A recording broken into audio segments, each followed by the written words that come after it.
Dr. Fahmi Farah is joining us. She's a cardiologist, and she's here to talk about some of the negative side effects to the time change when we spring forward. Do we really need daylight saving time anymore? Or it seems like it's creating an awful lot of health problems. You're right, Ernie. It's, we've known it for quite some time. And actually in 2020, there was a study done that showed that daylight time saving, it can have an impact on overall health, particularly your cardiovascular health. And part of the reason being is it affects the circadian rhythm, which is your sleep cycle in many people. A lot of people already suffer from sleep disorders such as sleep apnea, insomnia, things like that. And when they have any amount of change and it messes with the circadian rhythm, it can really disrupt their sleep pattern. And sleep is one of the risk factors for cardiovascular disease, so that's part of the reason. You know, a lot of people would say, though, well, I'll just make it up on the weekend. I'll get more sleep this weekend or the next couple of days. It's no big deal. But as you mentioned, sleep is really important. It really is. And no, it doesn't quite work like that. You need that sleep every night, adequate amount of sleep every night. You can't really make up for lost sleep later on, as we may think. So sleep is a very important factor for your overall health. Of course, now considered one of the major risk factors for cardiovascular disease. What do people do who work odd schedules? Somebody who works, for example, midnight to 7 or midnight to 8 or something like that. I get up at 3 o'clock in the morning and I work until 10 o'clock, and then I take a nap and then go to bed 6 or 7 o'clock at night. But it's a broken up day. It is. And I think it's still, and there are like many people who are on that boat, like, particularly medical professionals like nurses, doctors. There are many people who have night shift for years in their lives, and that's okay. As long as you're getting that, between 6 to 8 hours of sleep.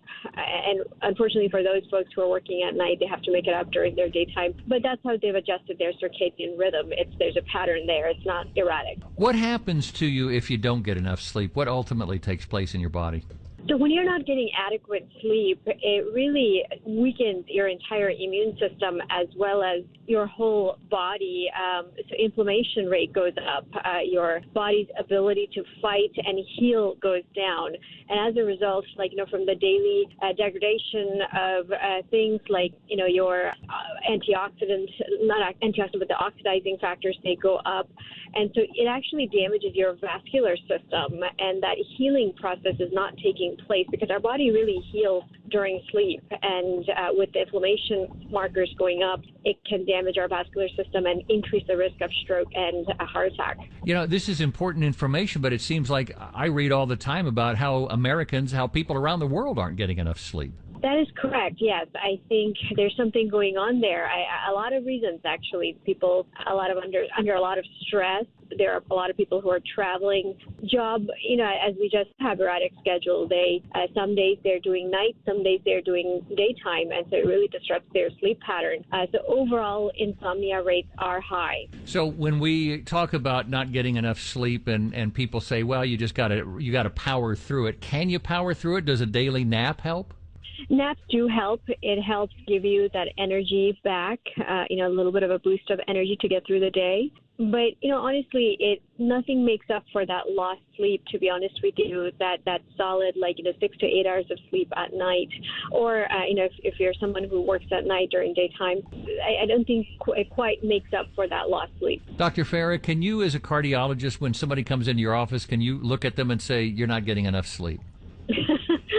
It's a little hard to tell without the history, but if they're telling me they're not getting enough sleep, then yes, I usually go by that. But, just by looking at somebody, unless they're just looking really tired, it's hard to tell if they're not getting enough sleep. But they can get different types of heart conditions as a result of lack of sleep. What kind of heart conditions?